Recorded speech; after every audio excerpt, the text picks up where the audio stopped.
Imagine a thinker who tried to map the entire journey of human thought, history, and art into one grand system that was Georg Wilhelm Friedrich Hegel.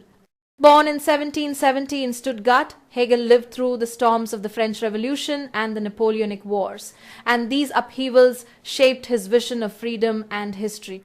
He became one of the giants of German idealism, and to this day he is considered a founding figure of modern Western philosophy.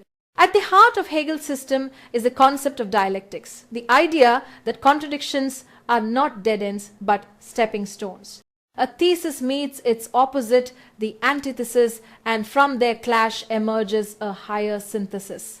This movement, he argued, is how both thought and history advance.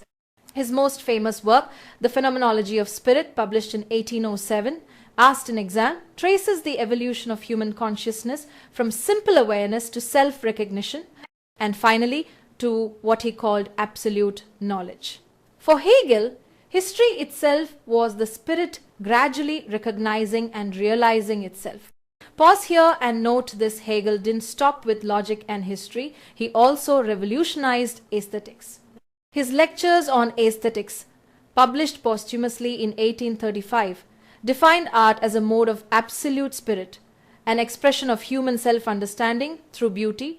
He spoke of three great stages of art: symbolic art, seen in pre-classical forms, where expression was abstract and incomplete; classical art, reaching harmony in the balance and proportion of ancient Greek sculpture; romantic art, beginning with Christianity, where inwardness and subjectivity took center stage. Can you recall which art form Hegel considered the highest? He gave us a hierarchy: architecture, sculpture, painting, music, and finally poetry. Poetry, he said, best expressed inward spirit, making it the ultimate form of art.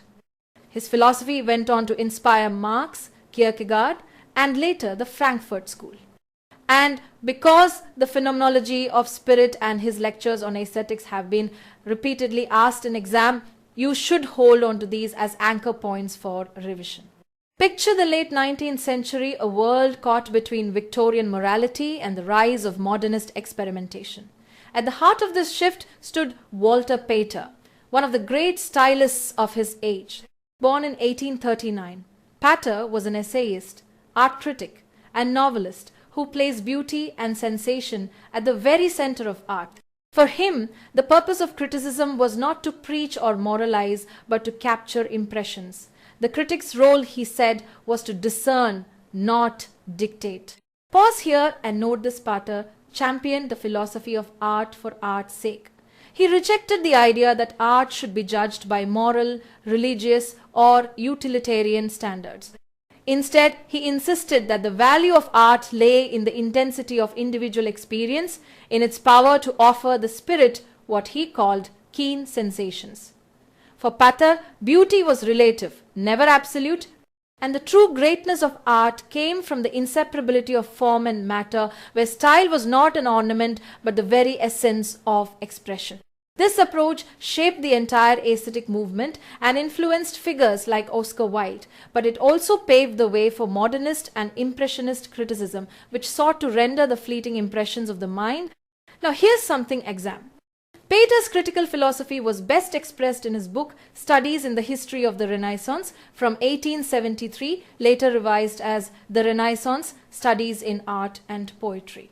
This work focused not on moral lessons or historical background, but on the Renaissance's ability to embody beauty and intensity. Many saw it as nothing less than a manifesto for aestheticism. Another landmark essay is Style from 1888, included in his collection Appreciations. Here Pater laid down his principles of clarity, precision, and unity. He drew a sharp line between high artworks like the Divine Comedy and Les Miserables asked in exam, and what he called the mechanical writing of the day. True style, he said, emerges when form and matter are perfectly fused, expressing the writer's personality in language. And then comes his most famous line, one you must remember: all art constantly aspires towards the condition of music. For Pater, music represented the highest ideal, where form and content are inseparable, flowing in perfect unity. His influence did not stop with the aesthetic movement. Modernists like Proust, Joyce, and Virginia Woolf, along with stream of consciousness novelists, carried forward his vision by capturing subjective impressions and fleeting moments. So when you think of Walter Pater, keep these anchors in mind. Art for art's sake, the Renaissance asked in exam, style asked in exam, and that golden dictum linking art and music. When you think of flamboyance, wit, and controversy in the late Victorian age, one name shines brighter than most: Oscar Wilde. Born in 1854 in Dublin to an Anglo-Irish intellectual family, Wilde was surrounded by ideas and languages from childhood. At Oxford, he studied under John Ruskin and Walter Pater, and it was Pater's idea of art for art's sake that became the foundation of Wilde's philosophy of aestheticism. Pause here and note this. Wilde's plays lack the importance of being earnest, and his only novel, The Picture of Dorian Gray, may be his most famous works, but his philosophy of art comes alive most strongly in his essays. Among them, The Decay of Lying, a Protest, published in 1891, has been asked in exam. This essay takes the form of a witty Socratic dialogue between Vivian and Cyril, characters named after Wilde's own sons. Vivian argues that modern literature has suffered because lying, understood as the art of imaginative invention, has declined. He rejects realism and defends romanticism, attacking what he called the monstrous worship of facts. Wilde provocatively claimed that life imitates art far more than art imitates life. Even nature, he said, is shaped by art. Now here's a golden line to remember: art never expresses anything but itself. For Wilde, art had no duty to represent history, morality, or truth. Its purpose was beauty, imagination, and invention. As he put it, the purpose of art is to tell beautiful, untrue stories.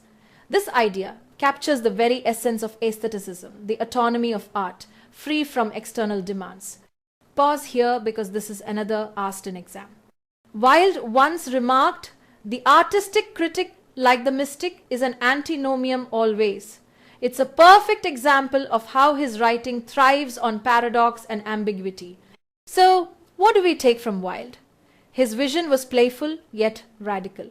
He defended beauty against utility, imagination against realism, and art against fact. His dazzling aphorisms and bold philosophy made him not only a central figure of the aesthetic movement, but also one of the most enduring voices in debates on the function of art and criticism. Picture Victorian England, where debates over art and morality were fierce. At the center of this storm stood John Ruskin, one of the most influential critics of his age. Ruskin firmly rejected the motto, "Art for art's sake." For him, art and literature had a higher duty to convey truth and provide moral instruction. He once said, "Painting is a noble and expressive language, invaluable as the vehicle of thought, but by itself nothing."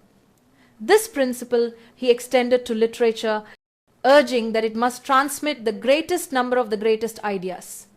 Pause here and note this down. Ruskin believed that the art of a nation reflected its moral and spiritual health. In The Stones of Venice, asked in exam, he argued that architecture was not just style, but a mirror of culture's vitality or its decline.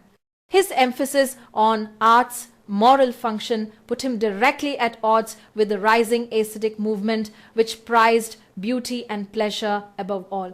And now, the term that always comes up in exams, the pathetic fallacy, asked in exam. Ruskin coined this in the third volume of Modern Painters in 1856.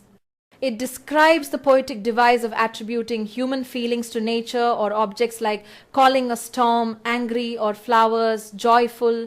But here's the twist. Ruskin didn't admire it. He called it a sign of weakness, a morbid state of mind, where emotion clouds clear perception. By contrast, he praised great poets like Dante, who could portray nature truthfully even in moments of passion. In essays like Of King's Treasuries, From Sesame and Lilies, Ruskin stressed humility and faithful observation. He wanted readers to study books the way painters studied landscapes, with respect for truth. His prose, rich and detailed, later became plainer but more urgent in his social critiques like Unto This Last Asked in Exam, which deeply influenced reformers including Gandhi. Even Oscar Wilde, who rejected Ruskin's moralism, admitted his prose shaped the aesthetic style. And beyond literature, Ruskin's call for honesty and craft helped spark the arts and crafts movement. Though modernism left his moral approach behind, Ruskin's demand that art unite truth, beauty, and life remains a lasting legacy. Now let's turn to Algernon Charles Swinburne, poet and critic, who stood almost opposite Ruskin. While Ruskin demanded morality, Swinburne defended art's freedom. For him, beauty was its own justification. His essays on Elizabethan drama and French literature revealed a vast cosmopolitan knowledge. He admired the boldness of Shakespeare's contemporaries, and he praised French poets like Victor Hugo and Charles Baudelaire, whose daring vision he recognized and celebrated. Swinburne's eclectic taste showed his independence. He judged poetry not by its moral message, but by its artistry. Can you recall why this matters? Because Swinburne's focus on poetic mastery on rhythm, music, and dramatic voice anticipated later formalist approaches.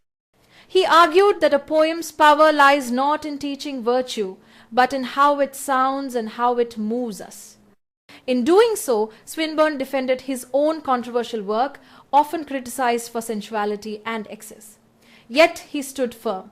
Poets are interpreters of beauty, not moral guides. By elevating aesthetic freedom, Swinburne became a forerunner of modern theories of art and literature, shaping the aesthetic and decadent movements that blossomed after him. So, if Ruskin gave us morality, Swinburne gave us music. One called art a duty, the other a freedom. Together, they represent the Victorian struggle over what literature should be a moral compass, or a celebration of beauty for its own sake.